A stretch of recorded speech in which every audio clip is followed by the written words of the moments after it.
Hello, good evening, and welcome to the sports segment here on the Joy News Prime with me, Owuraku Ampofo. Referee Joseph Kenny Paddy has been suspended for the rest of the season after the match review panel's decision that he erred in awarding a penalty to Asante Kotoko in the Ghana Premier League Week 24 fixture against Accra Heart of Oak at the Babayara Sports Stadium in Kumasi. Details in the following report. In the 14th minute of play, referee Kennedy Paddy awarded a dubious penalty to Asante Kotoko when Hearts of Oak player Nuruddin Abdulaziz won a 50-50 ball in their 18-yard box from Fabio Gama, number 10 of Asante Kotoko. The referee insisted that the Hearts player stepped on the foot of the Kotoko player, which he later agreed that there was no stopping of foot. After watching the video, he then defended that there was a push and pull at a point, which the video clearly showed it was not the case. Per the video watched in relation to the 14-minute incident, player number 24 of Hearts of Oak challenged player number 10 of Asante Kotoko fairly. There was no foul committed, which warranted any penalty. The hand on the back of the attacker had no impact on the attacker. More so, the attacker should not have fallen backwards if the fall was because of the hand of the defender. Obviously, it was not a push, so falling backwards suggests a premeditated attempt to fake a foul. The GFA review panel also considered some factors.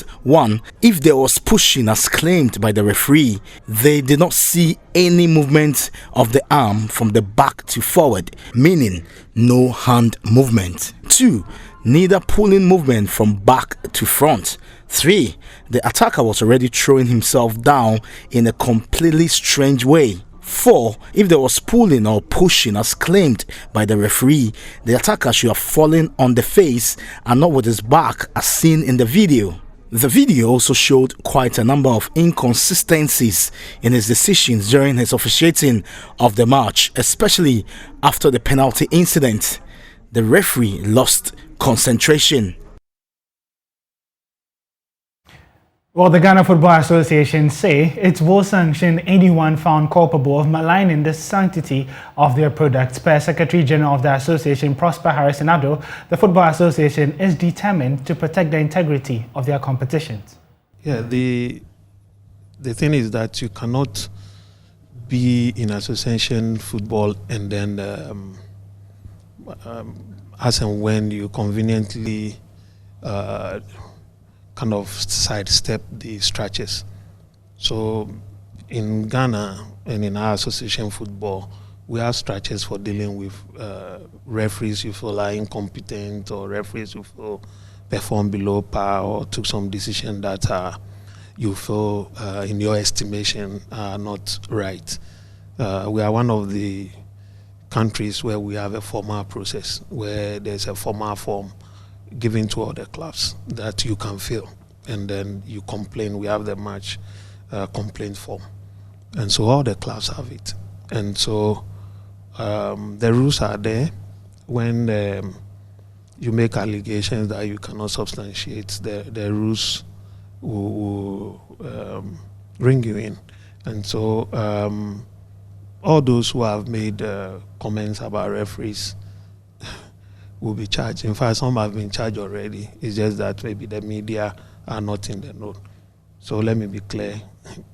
Dr. Nyawok Tomaklo, did I say, a very big pillar, will be charged. Mr. Akambi will be charged. The coach of or have been charged already. The coach of Bechem he's been charged in a previous interview. He will be charged again, and any other person, because the formal process is there and the rules are clear. And some of the things that people say without proof sometimes confront us in the marketing room when discussions are being done about marketing. And so once the rules are there, trust me, it will be enforced, irrespective of the person involved. So all those people, trust me, I said either they've been charged already or they will be charged. Well, to some more stories, the 7th edition of the annual Interzongo Community Football Competition, dubbed the Ramadan Cup, has been launched by, a launch yesterday. My colleague Owuraku Haruna was at the event and filed this report. It's fasting time, when anything edible is not allowed. Yet, the supporters' union present, dominated by Muslims, still charged up the atmosphere with this.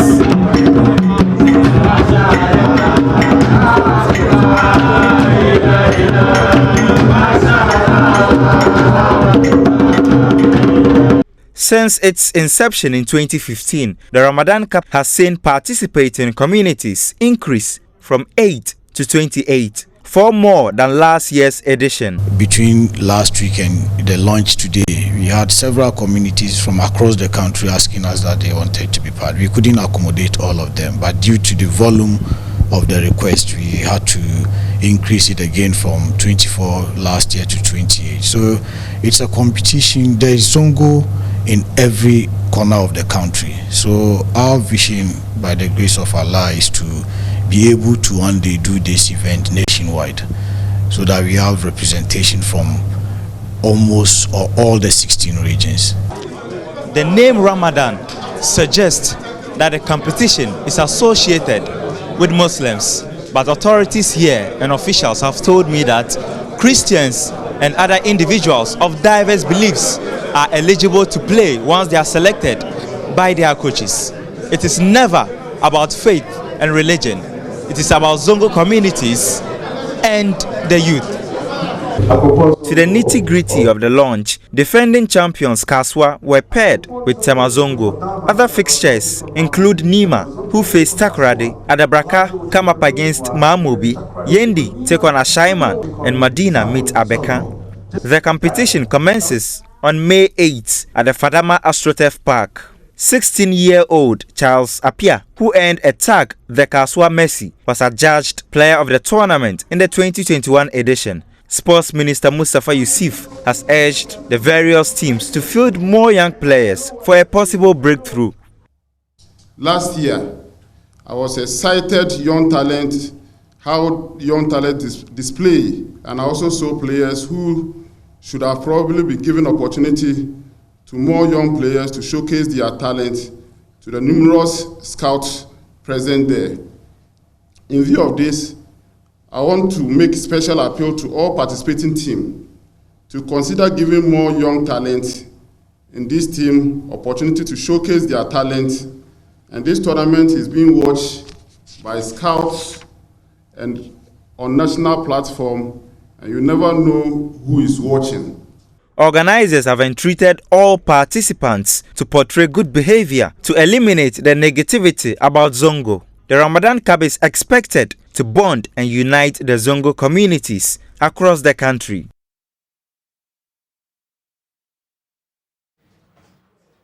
Well, that report was by my colleague Owuraku Haruna. But let's now come to juvenile football. Ramadan football is kind of linked to youth football. And as you know, youth football and juvenile football in the country is the bedrock of every nation's football development. And one organization forming a part of the unofficial structure is Junior Football Camp, also known as JFC. Now, it is a weekend football school open to kids between ages 4 and 16 years to hone their technique, as well as offer an outlet for exercise. JFC recently celebrated their 3rd anniversary, and then in the studio with me to recount this journey and its contribution to national football development. We have Ni Ayite Tete, who's the founder of JFC, and then we have Nana Kwabena Apia, who is the member of JFC as well. Later, we'll try and get Jinan Kalmoni, who would also be joining us. Thank you very much for joining us, Ni. You celebrated your 3rd anniversary quite recently. What has been the journey like so far? It's been good. You know, I look back and I realized that passion is what informed my decision to start an organization like this, basically to give kids the opportunity to first and foremost play sports, be active. You know, these days They're all on the computer every time, you know, just to get them the opportunity to use their feet instead of their hands, because physical activity, it's good for you as a person, and it also increases your productivity, be it at school or whatever you find yourself in. And then secondly, to find out if there are some talents that we can polish and hone their techniques, so that if they're looking to take that very far by becoming a professional player, then we'll refine their technique as needed, because it is very important to have the basics. Because, you know, growing up, you realize that as we played football, and even the professional ones, anytime some of them went out for scouting, they came back and were not selected because of various reasons, and a lot had to do with just the fundamentals and the basics of the game. How to use your foot, do you use your instep or outstep, your decision making, when you have to let the ball go instead of showboating.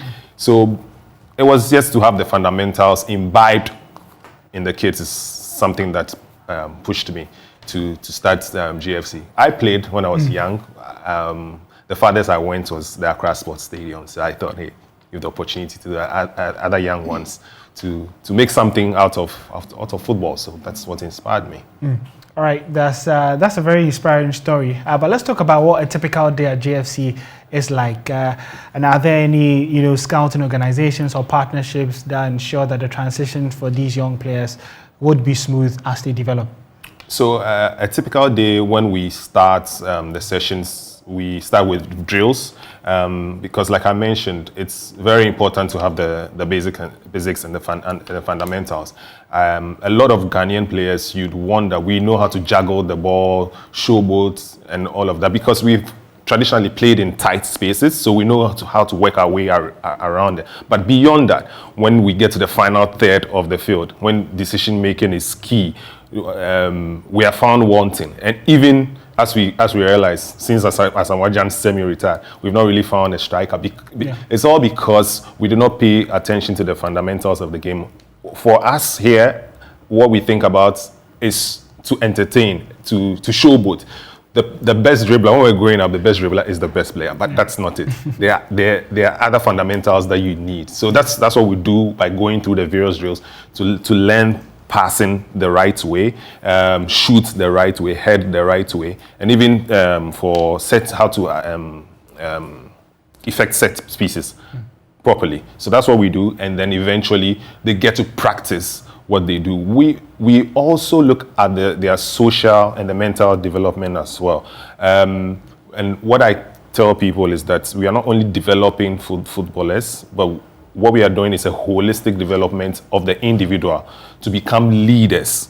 So at the end of the day, if they are able to forge a path through the direct football ranks, all well and good. But if not, we still develop their leadership ability. So we have things like captain of the day, and the captain, you assist the coach to see out his program, and all of these things imbibe values in them, and they become leaders. So that's essentially what we do on a typical football day at GFC. And even after, we do post-match interviews, just to get them to be able to speak, you know, because these days it's not all about just playing. You need to create a brand as well. So that's what a typical day looks like at GFC. Okay, and Nana Kovna, let me test your speaking skills. I'm sure you've had a couple of post-match interviews at GFC and all that, but you know, before captain of the day.